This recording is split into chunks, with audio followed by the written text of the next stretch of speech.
Like and subscribe for endless entertainment. Our story begins with three little ones standing at the entrance of a gate while wondering what could possibly be on the other side, since mother never allows them to leave the orphanage. The trio heads back home where they begin their duties as the oldest members of their family, when Emma sees mother watching from afar and goes over to get a free hug from the best mom in the world. Everyone assembles in the dining room to partake in a well-rounded breakfast consisting of all the healthiest foods, prior to entering the examination room to do a test that pushes the children's brains to its limit, and mother reveals that our trio are the only members of their family to get perfect scores, which impresses Connie because she's a victim of being blonde. But one of the students gets jealous, so he challenges Norman to a friendly game of tag while Ray acts as the timekeeper. The set 8 kids use the bush hiding method in clear view of the house, so the predator easily dispatches their dumbasses, while Dawn and Connie chooses to go deeper into the forest where he promises to always be there to help her. However, they turn around to see Norman casually walking over to take them out the game. They return home to find out that our white-haired king has been on a generational run, but one survivor still remains out there, as Emma tries her best to gain some distance, though Norman the hunter is still keeping up with her, until she makes a leap of faith which he wisely chooses not to attempt. This forces the seeker to follow a different route while tracking Emma throughout the forest, and he comes to a stop under a tree where Norman accidentally trips over a rock to make the soft-hearted queen come over to check on him so he can get the chance to end this game. At the orphanage, Emma throws a tantrum because no one ever wins against Norman, but Ray says even though our goat excels at strategy, she far surpasses him in physical prowess, and Norman admits that mother is even smarter than him, as Dawn calls him over again to start a game of reverse tag.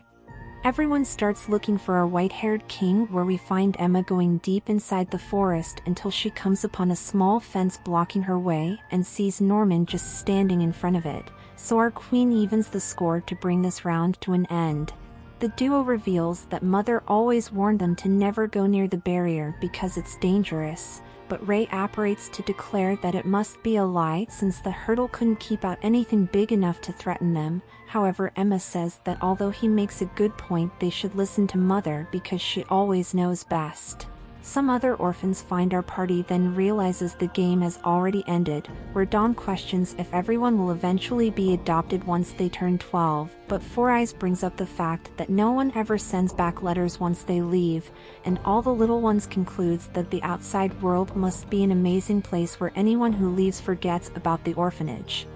The children begin discussing the things they'll see once mother finds parents to take care of them, but Ray says he would have to learn how to survive outside the gates, while Emma professes to never wanting to leave since she's happy as things are at the moment. Connie admits to being the next person up for adoption, so there will be letters from the other side for everyone soon, and the kid hopes that one day when she has children they will be raised with as much love as mother shows to them.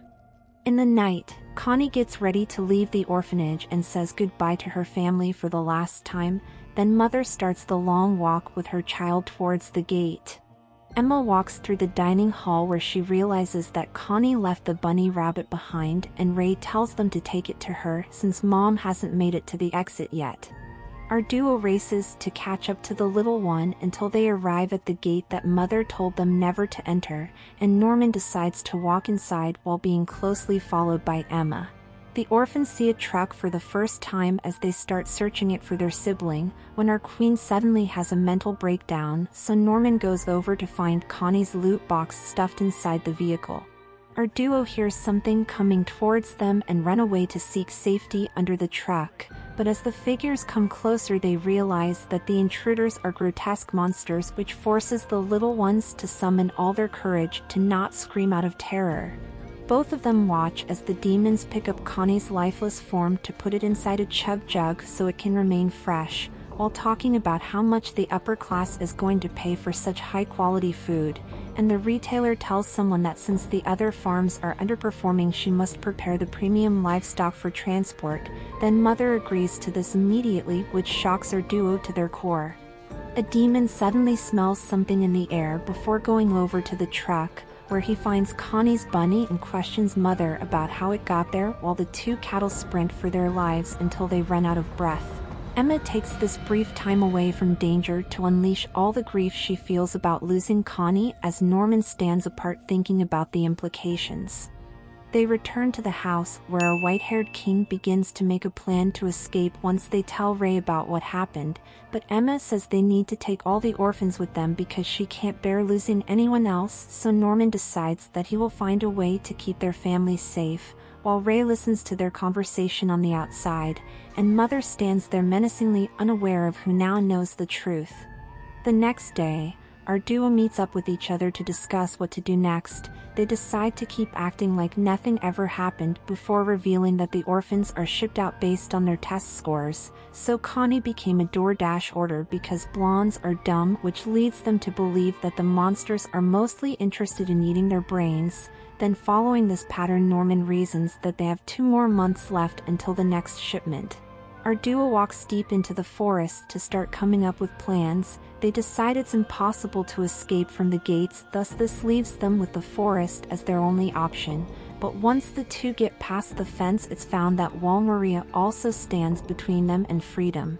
Emma climbs up the tree to see only more forest waiting on the other side, so it's agreed to use ropes to climb over it in the future, when a bell suddenly begins ringing to signal the orphans to return home. A little one runs over to Mother to report that he lost his playmate in the forest. Then Mom opens her pocket watch to look at something, prior to leaving the children alone for a short time and returning with the lost girl sleeping in her arms. But Norman immediately discerns the possibility of all the orphans having trackers inside their bodies, and decides that this is Mother's way of warning those who know the truth that escaping their fate is impossible. Inside the house, our duo is determined to find some rope, but Dawn interrupts them to call over Norman to fix a clock, which gives Emma time to mourn Connie's memory alone. A few minutes later, the goat returns to discover Mother standing in front of Emma while asking why she isn't smiling like usual. However, our queen confesses that she was sad because it will soon be her time to leave the orphanage. Then Emma wonders how Connie is doing on the outside, before revealing that the blonde wanted to be a loving mom just like her. Mother says Connie will age into a graceful young woman, which drives Norman mad with pure anger, as Ray comes in to save the day by signaling the end of dinner time to summon all the livestock into the hall so Emma can take the opportunity to retreat with Norman, but Mother stops them to ask if they went to the gate last night, and our goat denies doing it since that's against the rules. They walk downstairs where Emma collapses from the trauma, so Norman tries to help her even though he's scared as well, and she takes his hand so they can find new strength from believing in each other.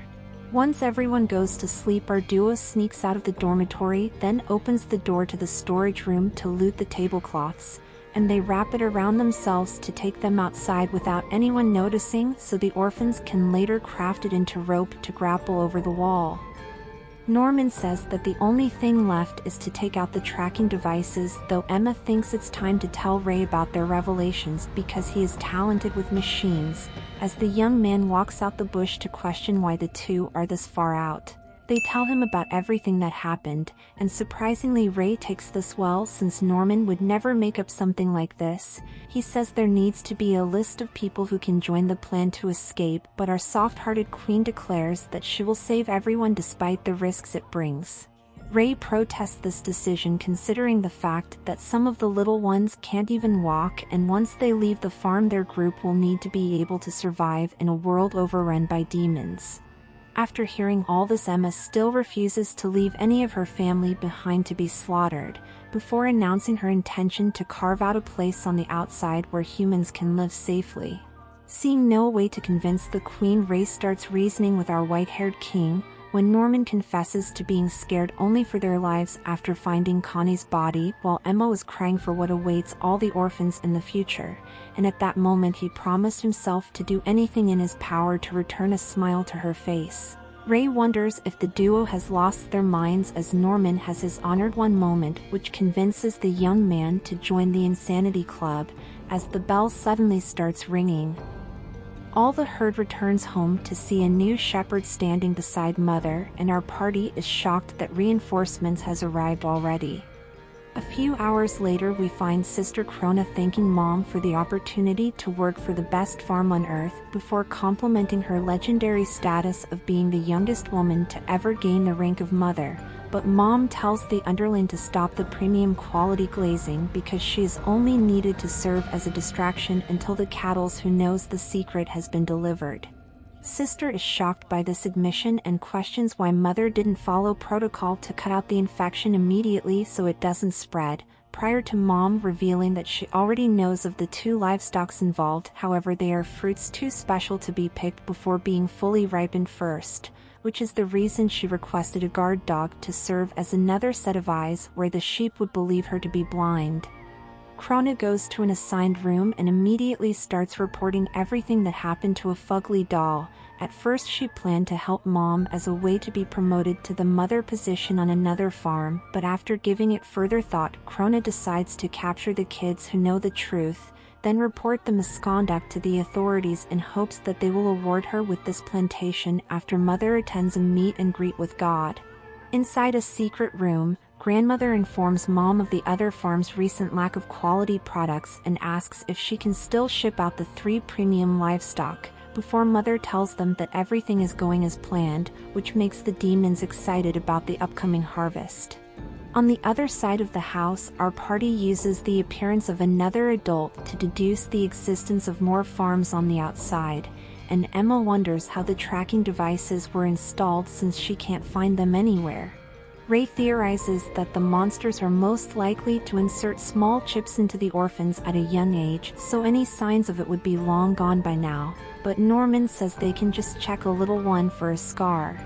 In the night, our 2 kings debate about taking out the adults to make escape easier, when Sister jump scares them to introduce herself to the highest scoring cattles on the farm, and Krona's strange behavior convinces Norman that Mother is close to finding the culprits. Meanwhile, Emma searches a little one for any peculiar marks until she discovers a small bump behind the ear. The next day, our queen reveals where the tracker is located, but Ray says it's best to wait for him to find a way to deactivate them since the monsters could have installed an alarm system for when they're destroyed. The trio starts planning on ways to train the little ones without anyone knowing and settles on using games of tag to teach the orphans everything that will be necessary to survive on the outside. This catches Sister's attention, so she decides to play with them to test how smart Mother's kids really are. Krona rushes into the forest at full speed but comes to a stop when she encounters fake footprints. Then the mentally unstable woman chooses to go all out. Sister uses bait to lure her prey into one spot to hunt them down easier, and no matter how fast the livestocks run or where they try to hide, most of them eventually fall victim to the predator. The seeker closes in on more cattle, though Emma comes in clutch to save them at the cost of almost getting caught, before jumping off a cliff to hide among nature so she can catch her breath. Krona says that Norman's weakness is his stamina, and Ray gives up easily if things seem too difficult. However, Emma is naive to the point where she makes stupid decisions even if it will only lead to her demise. Sister continues the hunt to chase after the 2 kings, so they decide to split up, which forces her to go for Norman. But right as she is able to catch him, our goat jumps away to buy just enough time for this game to come to an end, and Krona has to acknowledge that Mother's children are truly the best. A few days later, we find the trio reflecting on why neither Mother nor Sister has made any moves against our party after the game of tag, and Norman concludes that they must have spies hidden among the orphans who report everything to the adults. The bell rings for the cattles to gather for feed, with the herders directing them from behind, and Emma tries to spot the traitor inside her family before becoming overwhelmed by the revelation that it could be anybody. In the morning, our party decides to teach the little ones formations that will be invaluable in the future, where Norman resolves to tell the next 2 oldest orphans the truth so they can act as team leaders while setting a trap to find the spies at the same time. The game of tag starts with the 4 captains running away into the forest, leaving Ray's group to hunt them down, while Emma uses hand signs to flawlessly direct her group in order to hide them away from danger, as Norman signals the other 2 leaders to split up so Ray cannot catch both of them. After the round ends, our party meets up to talk about the success of their plan, though Emma continues to observe all the orphans in an attempt to pick out the traitors. But Norman interrupts her to question Ray about how fast the trackers can be disabled, and when he learns it can be done in 10 days, our white-haired king decides to make this their date for escape despite Ray's insistence on waiting longer since the next shipment is in 2 months. In the middle of the night, Emma tells Dawn and Four Eyes that Mother is selling the orphans to human traffickers, but Dawn believes it to be some kind of prank and tells them to stop lying until Four Eyes admits that the trio has been acting suspiciously preceding their trip to the gate. Dawn begs to know if Connie is safe, but Norman tells him that they didn't see her at the entrance. Then he pulls out the test scores, which proves that the orphans over 6 are being sold based on who has the lowest scores. Then the 2 newcomers decide to help them to rescue their missing family. Our queen returns to her dorm and Ray chastises Norman for giving their new allies false hope about saving all the little ones who already got eaten by monsters, but Norman Lannister confesses that they could still be spies, so he will test them by telling Dawn of the rope located under his bed while tempting Four Eyes with the rope in the attic, and whichever of them goes missing will also reveal the identity of the traitor. A few hours later, as everyone sleeps, the visually impaired orphan awakens to sneak outside the room. However, Emma is always on point and follows close behind to see her meeting with Krona. Sister asks if the little one still wants to talk about the strange things she noticed, but Four Eyes says it isn't a problem anymore, which makes Krona accuses the orphan of learning the truth from Emma and reveals that she's willing to work together with them, though Four Eyes pushes her away while denying having any knowledge of what the crazy lady is referring to. The little one leaves the room to go back to the dorm where she finds Emma waiting for her, and the young lady embraces our queen to get some emotional support.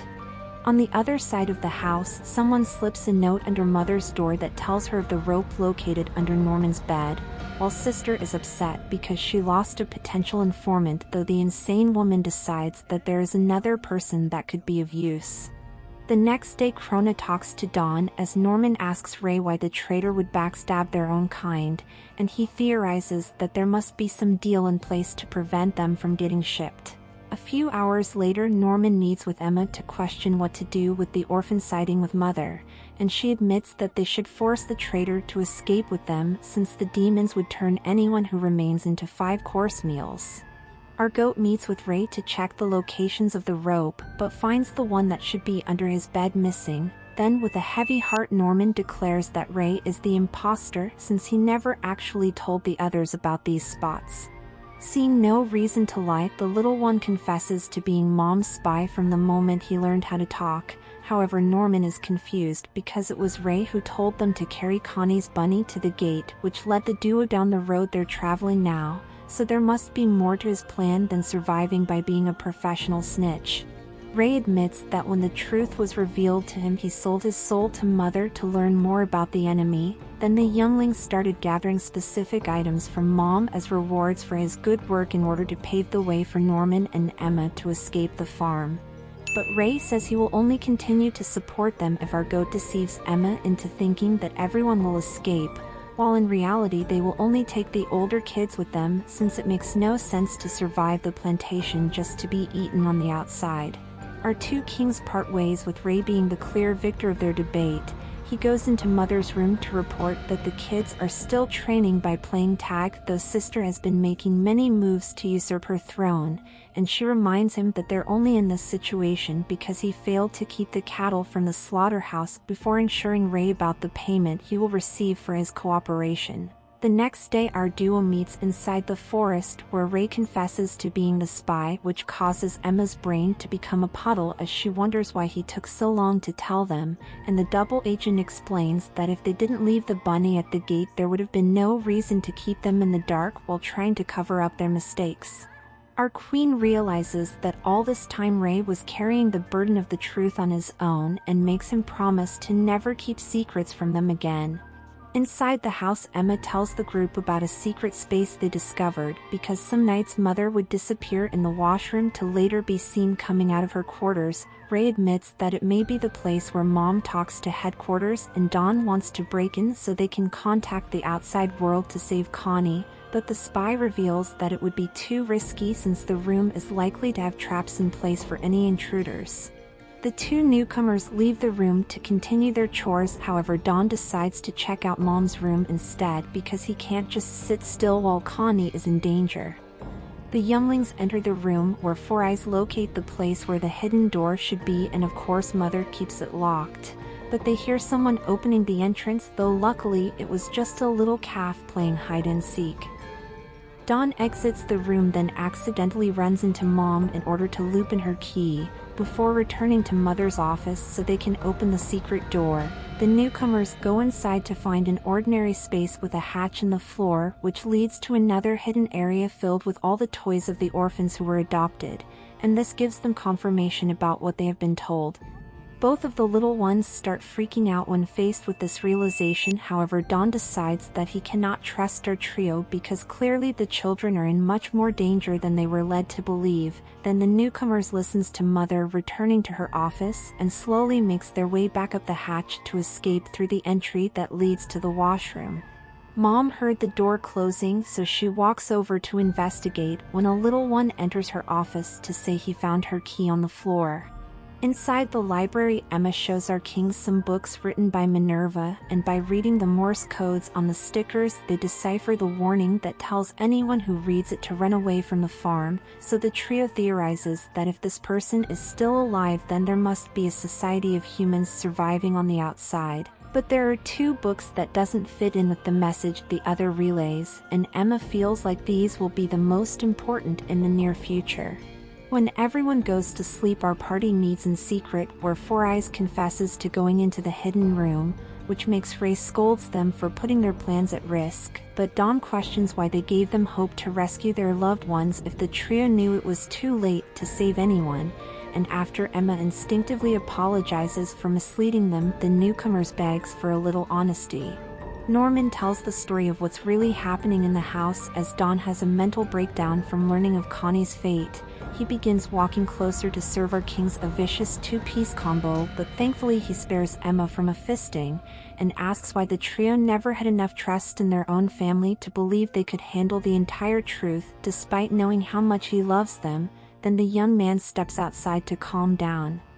Dawn weeps from the realization that he's powerless to do anything, while Emma joins him outside to apologize for not believing in him, with the high-quality punching bags following close behind. Our queen tells them that even if everyone escapes the farm, the outside world is filled with demons, and asks if they would still like to leave, but the newcomers already made up their mind to join the plan. The next day, Ray meets with Mom to report that Norman is trying to make her past tense, but Mother chooses to deal with it tomorrow, before informing him of headquarters' decision to schedule another shipment in January, which Ray confesses will be his birthday.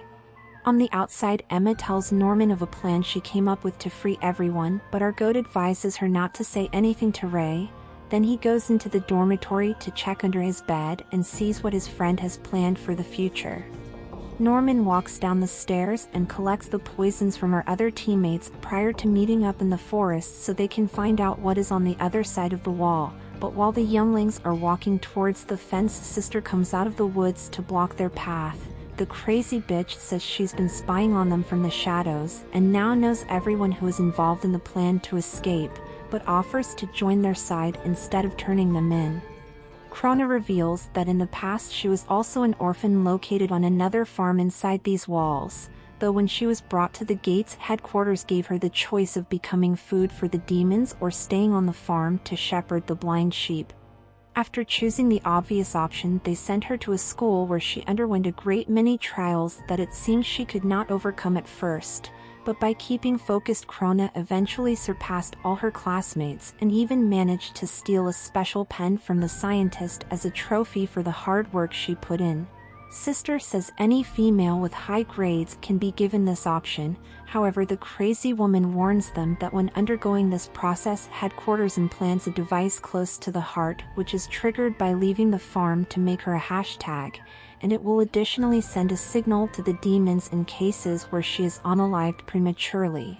The kids wonder why Sister would help them, so Krona confesses that since her entire life will be spent inside these walls, she is aiming for the mother position to live as comfortably as possible, and upon realizing that they have been cornered, our party is forced to take the deal offered by the enemy. At the house, Emma is upset because Sister is willingly slaughtering her own kind, while Norman concludes that Krona can't be trusted because she's likely pretending to be their ally as a way to get close enough to them that they will reveal physical evidence to her so she can take it to headquarters to prove that mom is insufficient for her job, before making sure all the livestock who knows the truth are invited to an all-you-can-eat buffet. A few hours later, we find the dream team going to a meeting with the nutcase. She tells them to ask about anything they'd like to know. So Emma inquires to see the tracking device that the adults use, where she realizes that it only tells the user the locations of nearby orphans. Norman tests Krona by asking about the chip's placement, and Sister actually tells them the truth, but insists that unless the air is cut off completely, there is no way to get rid of them without alerting headquarters.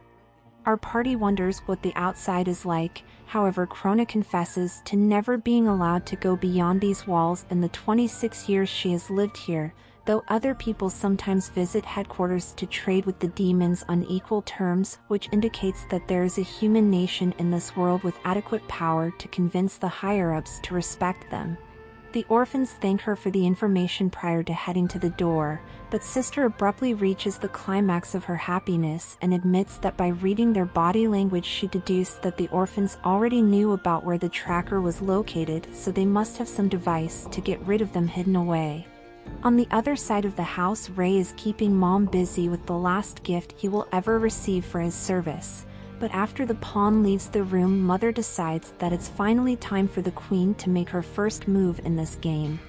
The next day, our duo tells Ray that Sister knows of the device to break the air tags and they must escape as soon as the disruptor is complete, but the edgelord takes a picture of them for the first time in their lives before admitting that the camera contains the final parts to complete his invention. While the livestocks are preparing dinner, Krona enters the dormitory where she takes the chance to search Ray's bed for any evidence that can be presented to the higher-ups. Sister finds a note on the floor and is horrified by what it says. Then, after getting the information that's needed, the Karen rushes to her room to celebrate like a Lakers fan after they finally won the championship, until she's suddenly interrupted by a knock at the door. Krona opens it to find Mom on the other side, who gives her a letter sent from headquarters, which explains that she will be transferred to Plant 4 to act as the new mother. Sister is confused about what's happening, thus Mom reveals that she has been recommending her to be promoted all this time, and Grandmother is currently waiting at the gate with a transport truck, so the crazy woman is expected to leave immediately.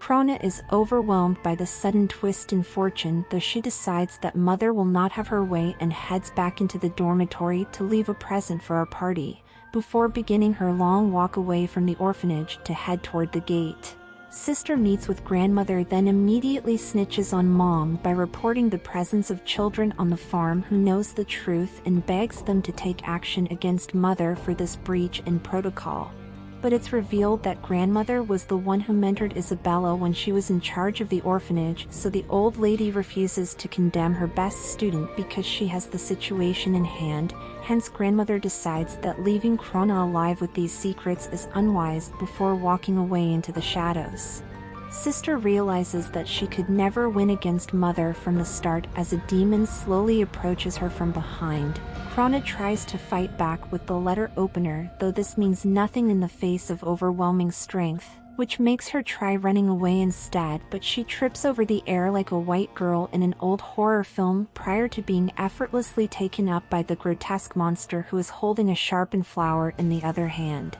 Seeing that her time has come to an end, Krona spends her last moments wishing for our party to escape the farm so they can destroy this awful world and build something better in its place. then she is penetrated through the heart with the plant before being left on the floor for her loot box to be delivered. A few hours later, our party plans on sending the dream team to inspect what's on the top of the wall while Ray is distracting Mom once again, and assigns the newcomers to act as lookouts to call off the mission if anything goes wrong. The edgelord goes into the house to meet with Mother, but as they walk down the hall she admits that Krona has been taken care of permanently, so Ray rushes off to check, where he finds the room empty. Mother comes close behind him to explain that this is the fate for dogs who bites their master's hand, as the cattle begs for another chance to prove his usefulness to her. Though Mom dismisses him because she already decided to control the orphanage on her own from this point onwards, before apologizing to Ray for being unable to keep him by her side until the very end, the edgelord embraces some thick thighs but is thrown to the floor like garbage prior to being locked inside the room while Mother goes to confront our dream team.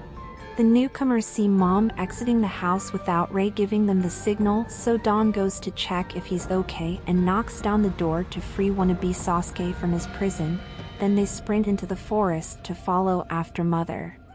Our dream team gets ready to climb the wall when they notice Isabella menacingly walking towards them from the shadows. She says that there is no reason to act anymore since there is no one else listening, and asks the duo to give up on escaping because on this farm they can live a happy life without any suffering until the time comes for them to be delivered. Emma says she wants to live in a free world where her choices matter rather than a counterfeit paradise that allows demons to determine their future, but Mom confesses that a prison break is impossible and gives the duo the option to go back to the way things were in the past. In response to this, Emma rushes at Mom while Norman goes for the rope, however he is stopped short by the sounds of our queen screaming because Mother has broken Emma's leg.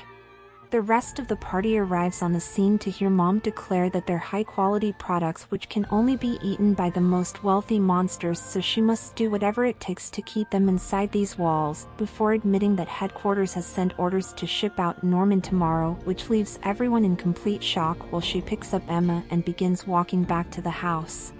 A few hours later we find Norman sitting by his queen's bed. Our white-haired king tells her not to give up on the plan to escape even after he's gone, and she insists that they will find a way to save him, though Norman just gives her his best smile prior to leaving the room to get some water. The young man stands in front of the sink while attempting to fill up a cup, but his knees give out from a moment of weakness as he braces himself for his impending doom.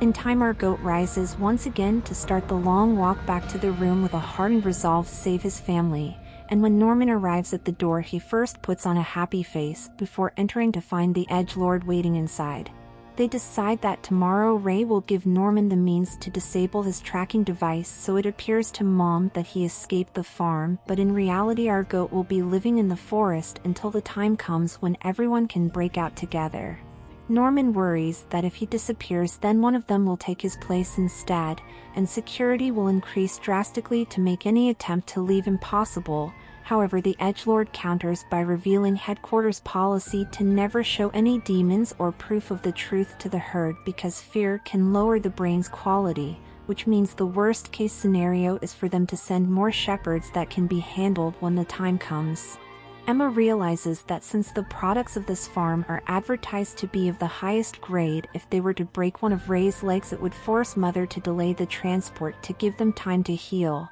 However, Ray offers to break one of his arms so he can still run away. Norman wonders if the duo have gone mad, as our queen declares that all of them will escape this place together, and for the first time in hours the king believes he can still be saved. Ray throws him the device to disable the tracker before asking him to go on top of the wall to scout out an escape route while he's in hiding, but Norman wonders how he figured out the truth of the orphanage. The edgelord explains that he is one of the few people who can clearly remember what it was like being inside the womb, thus Ray already knew about the demons from the moment his mother brought him into this world, along with the fact that beyond the gates is actually headquarters surrounded by the other 5 farms and not the outside world like most would assume. Then our party concludes their meeting knowing that our white-haired king will be safe from being eaten out.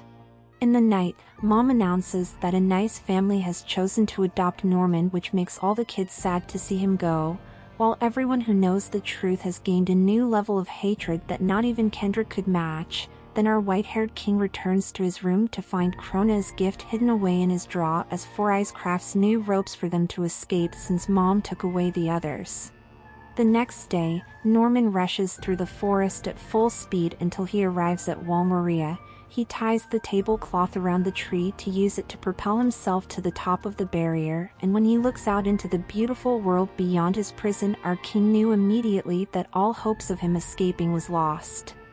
A few hours later, Mom realizes Norman is missing, so she quickly checks the tracker to see where he is. The orphans silently celebrate their victory, but Mother turns around to reveal the young man walking back to the farm with the look of a warrior who has accepted that this is where his battle ends.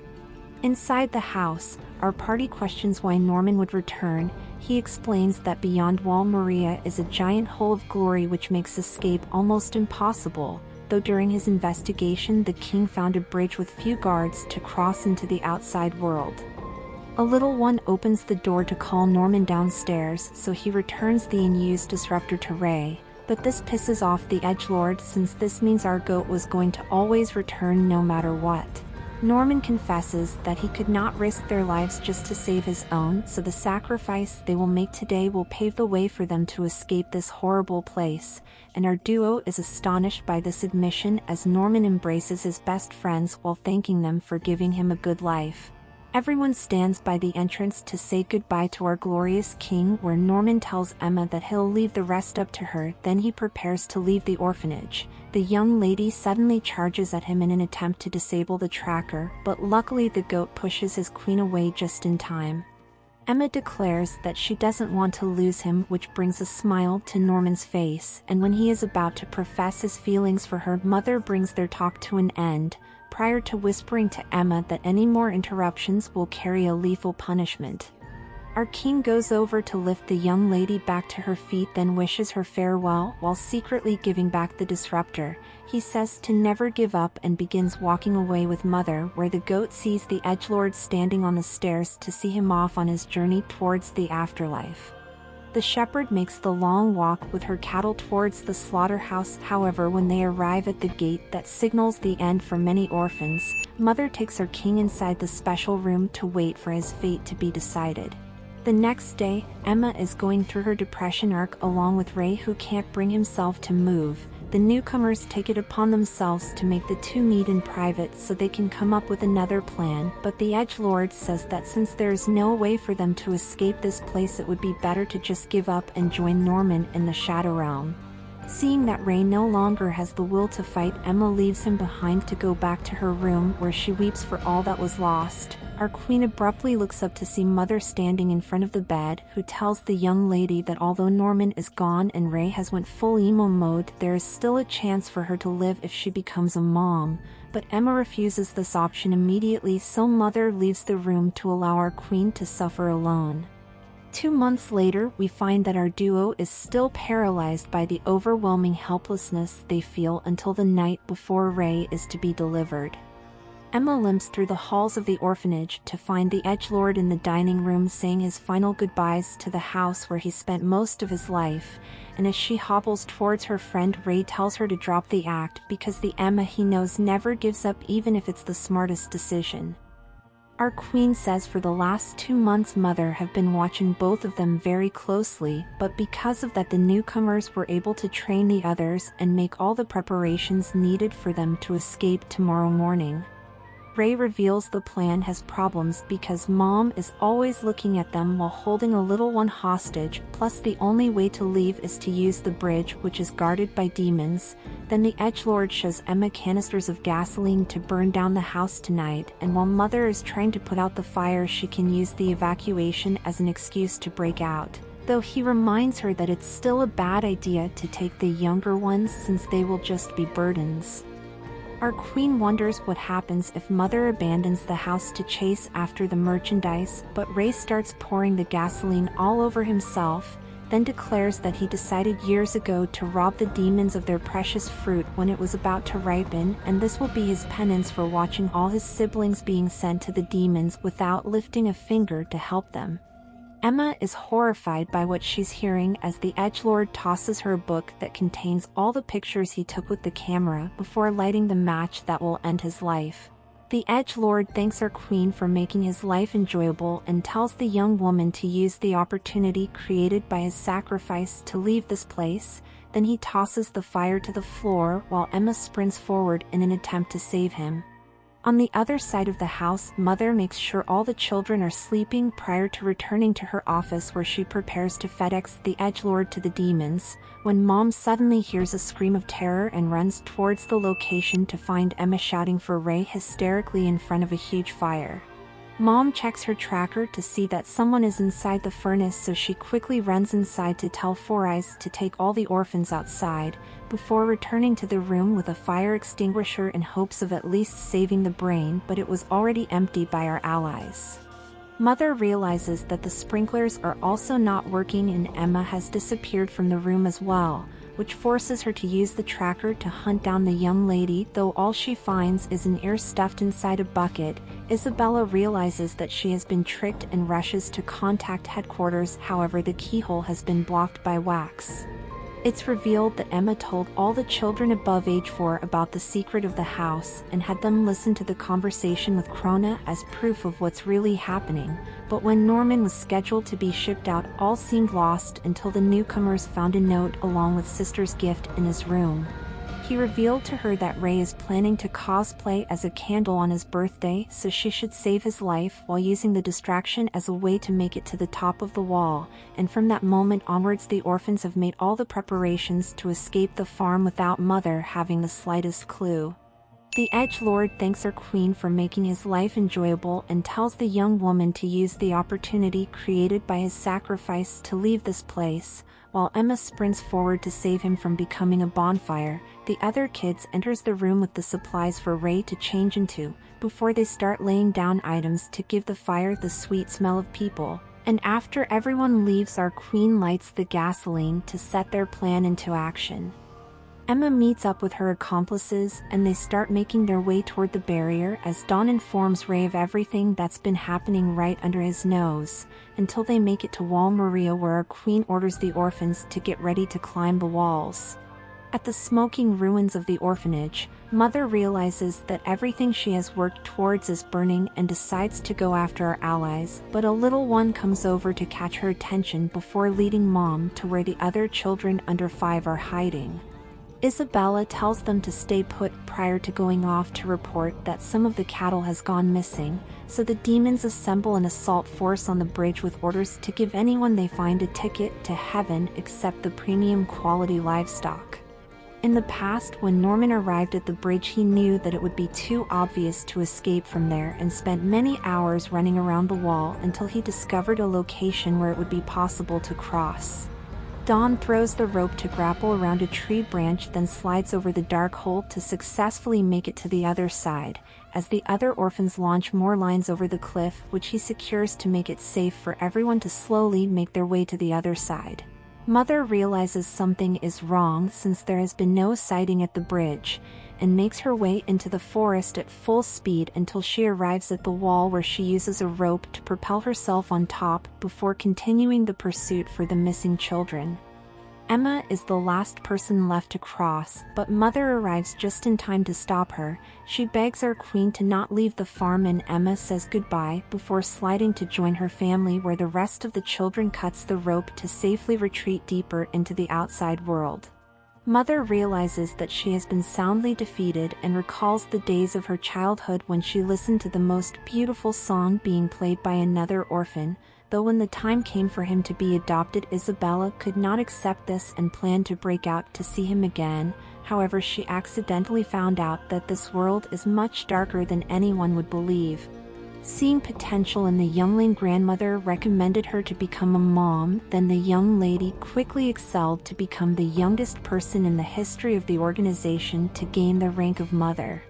After many years of service, Isabella encountered Ray under a tree humming the same beautiful tune she loved to sing during her pregnancy, and he asks his mother why he was born in such a horrible place. But the only answer Mother could give was she did everything in order to survive as long as she could. Isabella accepts the fate that awaits her in the end, though the woman hopes her little ones will live a happy life on the outside, before returning to the farm to inform the only 4-year-old who knows the truth that they successfully escaped. Our party sprints through the forest at full speed to get far away from the orphanage, while Emma promises to return to the farm within 2 years to rescue all her family that was left behind as the sun rises to signal the first morning of true freedom they have ever experienced. The survivors walk through the jungle admiring their strange new environment, while Emma ponders on what they should do to escape the demons that are surely searching for them. Ray jump scares the soul out of her body, before telling our soft-hearted queen that he will stand watch so she can get some well-deserved rest, and swears on his existence that from now on they are going to carry the burden of protecting their family together, no matter what challenges may lay in the future. Emma confesses that the water supply is running low, however she saw a river from above to resupply, though Ray dismisses this idea since the enemy would expect it. The rest of our main party comes over to discuss where to go next, so Emma takes out the pen Norman got from Sister to point out that it has the same initials of the author who wrote the books containing Morse codes. Then Ray opens the cap to reveal a projection indicating our party's current location, and upon touching the display another image appears requesting a password. Walmart Sasuke immediately recognizes that the owl on the top matches the ones on the covers, and using the numbers on the screen to find the page number along with a word, our survivors decipher that the code has to be human. Thus the little ones are given a message from the author showing his current location for anyone who needs help. The orphans continue deeper into the forest, when a little one recognizes an ex machina plant that appears in the author's story, which happens to contain water that should be safe to drink, and using 100% of their brain capacity, the refugees finally come to the conclusion that the novels must be a guide to survive outside of the farms. So our righteous queen declares that they will use this information to thrive in this mysterious world until our party finds enough allies to launch an invasion on headquarters to rescue the rest of their family from ending up on a demon's dinner plate. In the night, we find that the hunter is slowly closing in on the little ones, as they are unknowingly taking him toward the author's location. All the orphans suddenly stop moving after sensing that something is stalking them inside the forest, and puts out the lantern to turn the darkness into an advantage. Hearing that something big is quickly coming their way, the younglings start running for their lives, but the Gok monster relentlessly chases them down to show off its head game. In this desperate situation, Dawn steps up to take the lead and signals everyone to split up, which causes the Diddy demon to hurt itself from confusion. Though when the Gok monster recovers, he continues to taunt the mistake of nature to serve as a distraction to give the slowest members of our party the chance to escape. Emma and Ray devises a plan to save their family, where the duo conveniently stumbles on a trap that makes this entire situation super easy and barely an inconvenience. The edgelord volunteers to be the bait to lure the predator into falling inside the giant dark hole, while making the very valid point that since he's better at tag, then these skills should somehow prevent the Gok monster from deep-throating him. Ray goes to get the creature's attention, prior to sprinting at full speed towards the trap. However, the fugly bastard abruptly becomes a head shorter and leaves our sacrificial lamb frozen in absolute terror. The demon who eats children calmly announces that the wild humans can come out now that it's perfectly safe, as Ray leaves a message for his family in case they never see him again. The hunter decides to take the edgelord by force, hence Ray willingly goes in front of the predator and declares that he is the last surviving member from his farm before fleeing deeper into the forest. Though the edgelord quickly finds out that no matter how good his skills at tag are, it means next to nothing when confronted by creatures that is vastly superior to him in physical prowess. Soon the chase reaches its climax, seeing that the demons have completely encircled our edgelord, and knowing that all hope is lost, the young hero falls to the ground breathless since he pushed his body far beyond its limits. In a flash, Ray is swept away by an unknown savior who deploys smoke bombs at the pursuers so they can successfully escape into the safety of the jungle. The hunter judges that following them blindly would be a waste of time, but he still resolves to search the area to see if the edgelord was truly the only livestock that managed to survive in the wilderness. Emma realizes that Ray is taking a long time to get back, so fearing the worst she goes to look for him. However, our queen collapses to the floor as it's revealed that the young woman was enduring an unimaginable amount of pain due to the wound on her head becoming infected. The little ones begin to panic since both of their leaders are unavailable, when a mysterious woman appears in a field of flowers, beckoning the orphans to take a journey with her into the abyss. Ray awakens in a cave confused by how he got there, before silently investigating his new environment, until the edgelord sees Emma lying motionless in her room and hurries over to awaken the young lady from her slumber. Upon seeing his face, our soft-hearted queen embraces the emo king while confessing that she was worried something truly terrible happened to him. Our duo begins discussing what transpired while they were apart, and Ray reasons that since they aren't held captive, then these people must not be their enemy, as the orphans observe a light in the distance slowly advancing in their direction. The mysterious woman confesses that she used medicinal herbs to treat them and insists that her patients need more rest. However, Emma only cares about where the rest of her family is located, so the lady in white decides to reunite the main duo with the rest of the orphans. During the long walk through the tunnel, Ray notices something strange in how the woman moves. Prior to questioning why two demons would save a group of humans from their own kind, and ignoring the accusation, Sanju steps forward to tell Mujika that she is going the wrong way again, which gives Emma the chance to run away, with Ray swiftly following behind her. Our panicked duo enters a room to see the rest of the survivors preparing to have dinner, and gets a warm embrace from the little ones that were worried about them. Hence Mujika apologizes for the misunderstanding, before admitting that they are one of the few demons who doesn't need to consume human flesh to keep their sanity. The host starts serving food to the guests, and surprisingly none of the children seem to be afraid to be in their presence, since the demons came to the rescue when they needed help the most. Then everyone takes a brief moment to give thanks to God for providing this meal, as the survivors eat a delicious home-cooked dish together for the first time following their epic escape. After the orphans go to sleep, our heroes meets with Sanju to find out more about the strange world they have entered. He tells the little ones to always be wary of demons, because heretics whose religious beliefs forces them to reject anything that does not naturally belong to the environment are very rare and looked down on in demon society. So Emma questions if there is no place humans can live without the fear of becoming a DoorDash order. Sanju explains that 1,000 years ago the humans were seen as nothing more than prey to be slaughtered, until they pulled out the reverse Uno card and started hunting down the predators instead.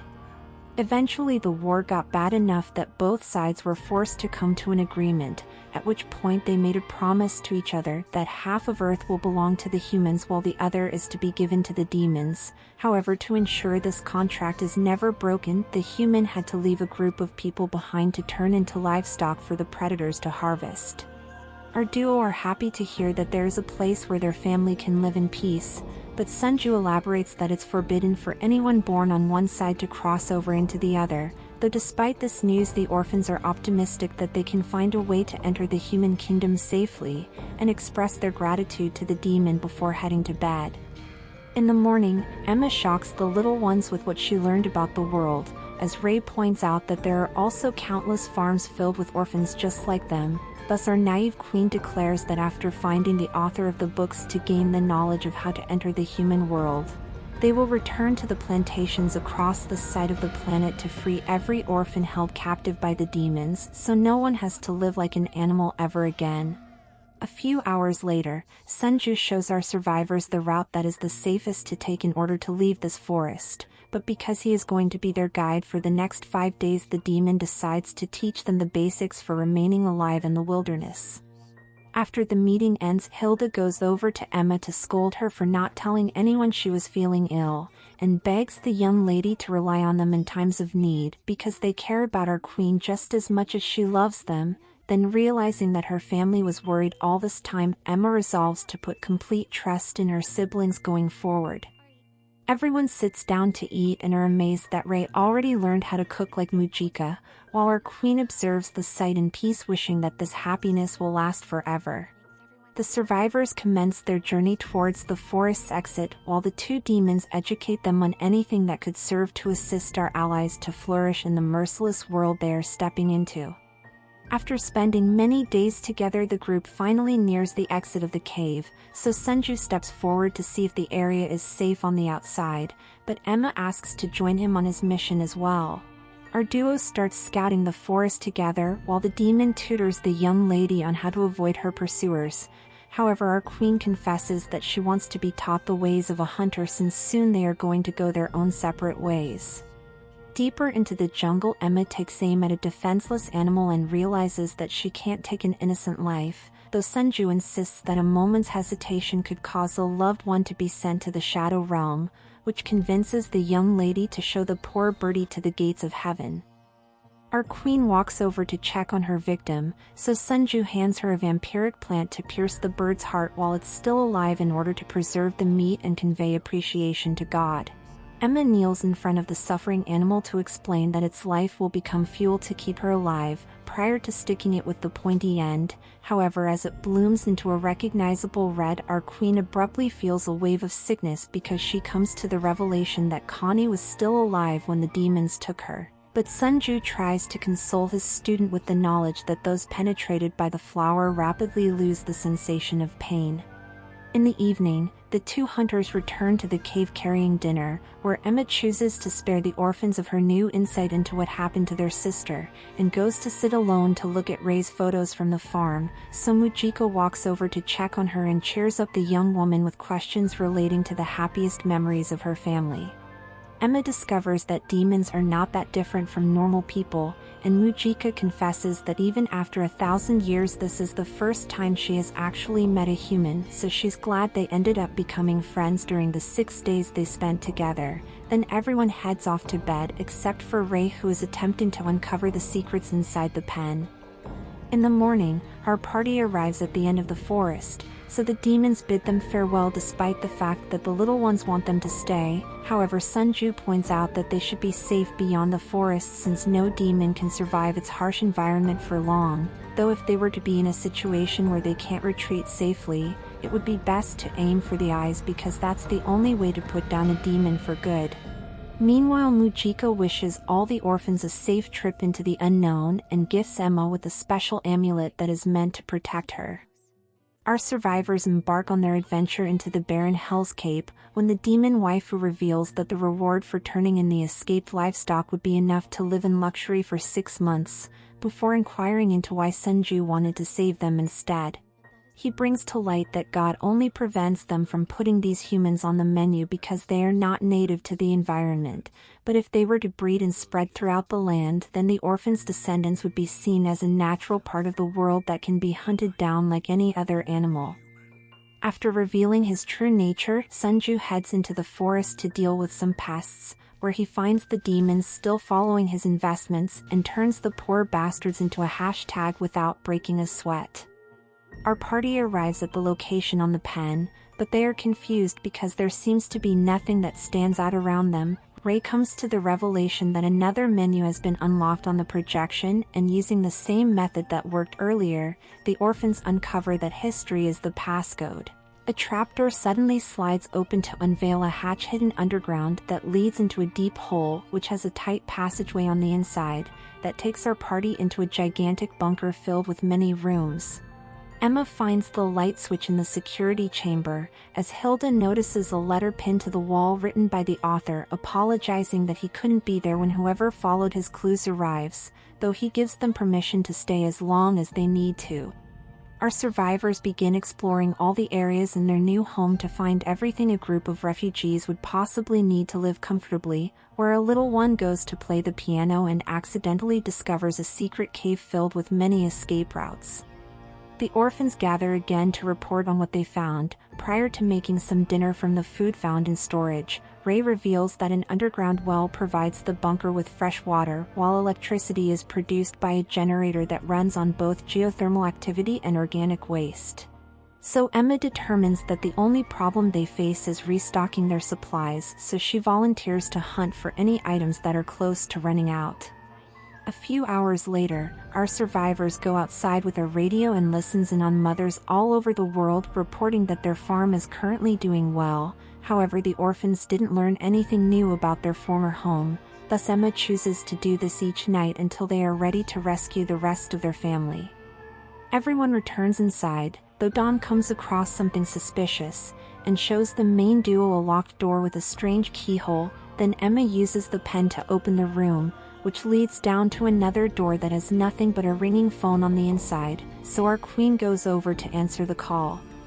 She hears a recording of the author explaining that he once worked in the farm system. However, the demons treated the humans no better than livestock. Though knowing that it's forbidden to break the promise between the two races, the author began leaving clues inside the books, hoping that one day someone will discover it and get a chance at true freedom inside this bunker.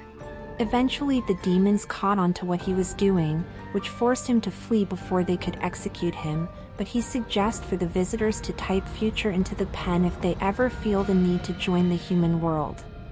Our survivors assemble in the hall to unlock the final page, where a map shows up indicating a location far away to the west. In that moment the main duo resolves to use the bunker as a base to bring the little ones they will save, and once all the farms have been liberated they can go to the coordinates to live a life without the fear of being deep-throated by monsters. Over the next few days, the freedom fighters spend many days sharpening the skills they learned from the two demons to better prepare themselves for the monumental task ahead. However, the orphans observe that the birds they once hunted in abundance have now become scarce, so they are forced to attempt to catch a freaky land fish covered in a thick slimy substance. After cooking the abominations, the piano kid draws the short straw to take a bite first, but the little bitch refuses to do it even though he lost fair and square, which causes the goblins to step up to take his place as the test subject alongside the edgelord.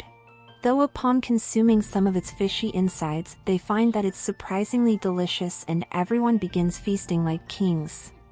A few hours later, as the children play in the bunker, they are abruptly struck by pure terror when faced with the writing of someone desperately begging for help. An explosion suddenly goes off on the outside as a special squad enters the shelter to capture the escaped livestock, but they can't find a trace of them in any of the rooms because our survivors have already escaped into the secret cave.